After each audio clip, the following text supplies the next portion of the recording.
ჰაგის სისხლის სამართლის საერთაშორისო სასამართლოს პროკურორი საქართველოს დღეს ეწვევა. ფატუ ბენსუტა იუსტიციის მინისტრს და ქვეყნის მთავარ პროკურორს შეხვდება და ქართული მხარის მიერ წარმოებული გამოძიების მასალებს გაეცნობა, რომელიც აგვისტოს ომის პერიოდს ეხება. საქმესთან დაკავშირებით საქართველოს პროკურატურამ 2008 წლიდან დღემდე 6000 მოწმე დაკითხა. ჰაგის პროკურორი ასევე აგვისტოს ომის დროს დაზარალებულ პირებს შეხვდება. 160 გვერდიანი დოკუმენტი, რომელიც აგვისტოს ომის დროს ჩადენილ სავარაუდო დანაშაულებს ასახავს, უკვე ჰაგის სასამართლოშია. პროკურორი გამოძიების დასაწყებად 3 მოსამართლისგან შემდგარი პალატის გადაწყვეტილებას ელოდება.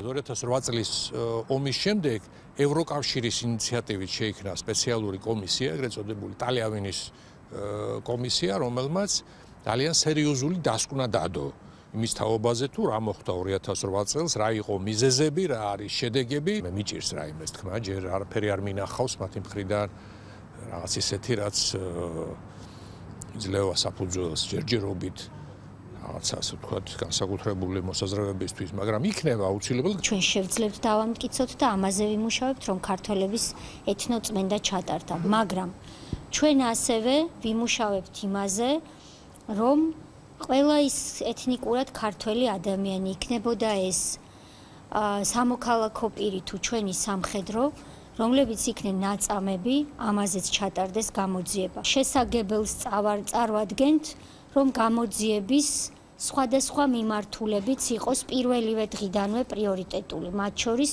მაგალითად ქართველი სამხედროების წამება.